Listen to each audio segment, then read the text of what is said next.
It has been difficult to find hope at the beginning of Donald Trump's presidency. It feels like there is nothing we can do to push back, but it has also felt like the momentum has started to shift in our favor over the past couple of days. Now, it has certainly helped that Democrats are quite literally in the streets protesting against Donald Trump's agenda, his nominees, and Elon Musk's criminality, but it is not just us in Congress that we see pushing back.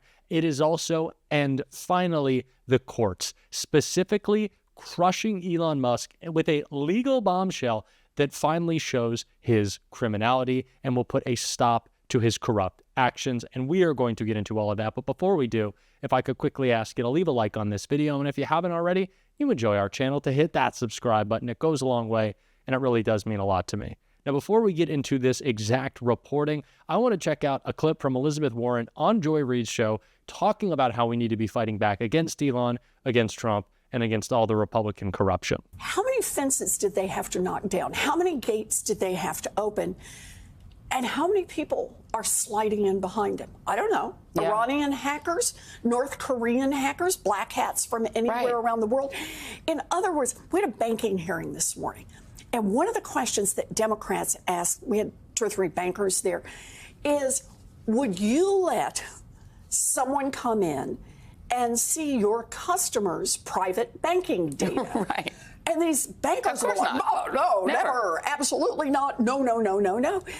So why is it okay for Elon Musk and a handful of people just to come in and say, you know what, we're just going to root around here for a while? And then while they're at it, why should we have the slightest bit of confidence that they're not turning off programs they don't like? They've already indicated just a week before that anything they want to shut down, they can just shut down. Let's get into this for a moment. The claim from Republicans is that they've only got read-only access. The White House spokesperson said that today. But Elon Musk himself posted on his Twitter, no, we turned off the funding to this Lutheran organization. So he's admitting that they are doing more than. There's also some Wired reporting and other reporting that they might be downloading software onto it. We literally are told, don't click on anything on our phone because you might download malware. We don't know what that software is. You all don't know what that software is. If a foreign government was doing this, we would say that the federal government is having a cyber attack. Oh, absolutely. And you all passed a law banning TikTok because of the fear that the Chinese government could get access to our personal data. Exactly right. And so now Elon Musk has got access to all of his personal data. That's exactly right. What can be done about this? So look, the first thing we can do is we have to raise our voices about this.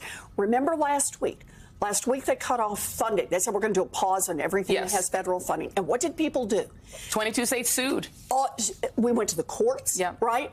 And we also raised our voices. Think how many people stood up and said, whoa. I want everybody to know that's my little organization here. That's my small business that can't get our. That's my NIH. I'm working on trying to cure cancer here, guys, and you just cut off my funding.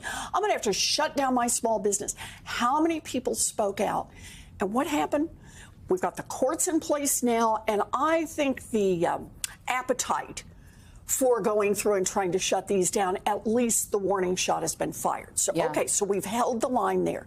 Now we come to the second one. Elon Musk comes in, and it's 2.0. Yeah. Instead of doing it program by program, now they've got their fingers on the keys to do it person by person, right?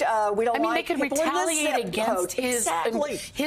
How is Ford comfortable, the company, with their competitor having the ability to turn off their federal grants, their contracts? He could literally have an advantage against his fellow companies. I do FAFSA. I've done FAFSA. My kids are now out of college. You put so much personal data in there. What if we don't know who these young people are. We've got their names, some of them in Wired. What if there's someone that they just have a beef with? I'm going to break a little bit of special, exciting news. We are currently trying to get Senator Warren on the show. So soon it maybe won't just be her doing an interview with Joy Reid that we're tuning into, but our own interview right here, because she has been doing such a great job, not only calling out Elon and Trump, but advocating for the ways that we need to be doing so as well. If we cede everything to Donald Trump, if we just give up and say, Oh, he signed this executive order. I guess he can take the power of the purse from the legislature. Oh, Donald Trump said this. I guess he's able to completely eliminate federal agencies on his own. No.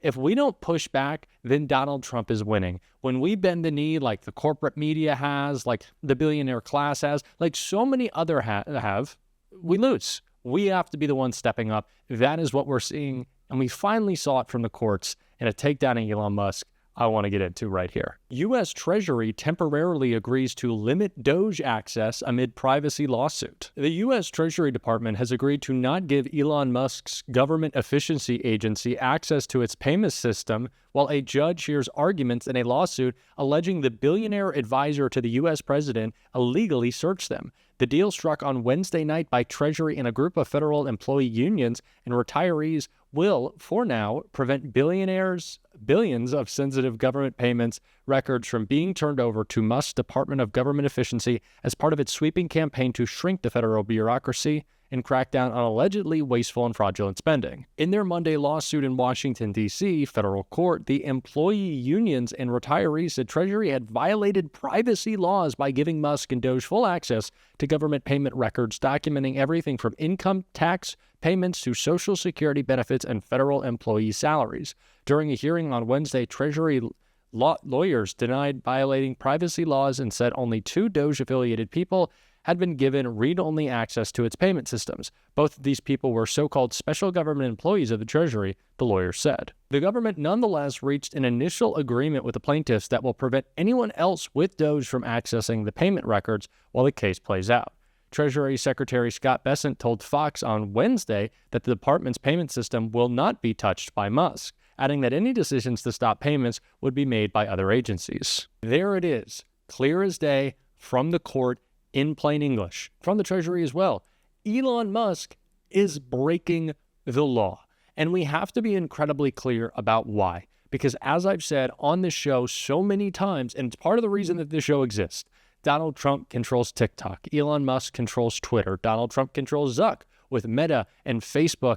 Donald Trump has got Google in his back pocket. All these information platforms Donald Trump is influencing because he wants his narrative pushed. And a narrative Elon and him want pushed is that they're trimming the fat in government instead of the truth that they are intimidating federal workers, trying to get them to leave so they can install MAGA loyalists. And the reason why they're trying to pretend like they're trimming the fat is because they want to spend way more money than is spent on our federal bureaucracy and the people the government employs by giving Elon and all his rich buddies a giant tax cut. It is why all these information CEOs have sold their soul to Donald Trump and Elon Musk, because they want that tax cut. They're not saving you money. They're taking money away from the programs you need and dumping it into the pockets of the richest men in the history of the world. That is what this is all about.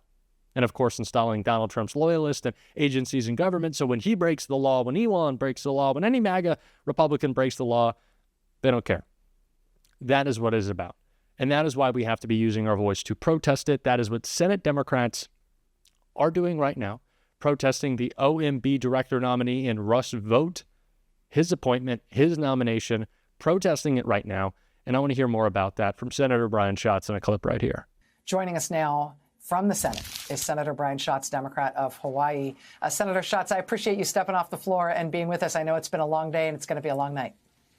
Thanks, Rachel, for covering this. I appreciate it.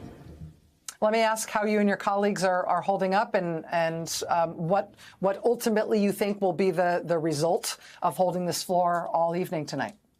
Well, we're fine. There's going to be 37 of us talking. We will not relinquish the floor for 30 hours until the final vote on Mr. Russ Vogt. And you've said it exactly right. Russ Vogt is an unusual Office of Management and Budget nominee. This is a job you shouldn't know the name of the person running the OMB, but he is actually one of the authors of Project 2025, and he has a very specific view of OMB. He basically thinks the OMB director should be the king's hand. And represent the president in all things throughout the government, legislative, executive branch, wherever. He was the architect of the federal funding freeze that happened last week, where Medicaid portals were shut down, where Head Start was shut down, where construction projects were shut down. And he's got a lot more ideas for the American people, and none of them are good. He also basically views laws as optional. We pass an appropriations bill, and then he thinks that he gets to just say, well, Donald Trump doesn't like it, so we're going to shutter that agency. Look, if you don't like a particular part of the federal government, there is a way to change the federal government, and it's through your elected representatives in Congress. And I don't mean to be so fussy about these kinds of things, but this is the American system of democracy. So there's two problems with Russ' vote. One is that what he proposes to do and what they have already done is illegal. And the other is that what they are doing is already harming people across the country. The first part of that, the illegal part of that, I think is sticking in everybody's craw, because it used to be when credible people who know the law pointed out that something is illegal, it was part of a sentence in which you were saying, you can't do that because it's illegal. What we're seeing over and over again in this second Trump term, particularly from ideas that sprung from the brain of people like Russ Vought, is that they are doing things that seem plainly illegal, and yet they are still doing them. I think the frustration and the exasperation of the American people on that front is that I think we all thought that the law would stop them, would sort of enjoin them from doing things that are against the law. How should we understand that tension, that lack of what's allowed them to do this stuff that feels so lawless? Be angry, but don't give up. Because what they want you to believe is that the law doesn't apply to them. Now, it's true that if they flood the zone and violate the law in multiple areas, it actually takes time for the court system to stop them.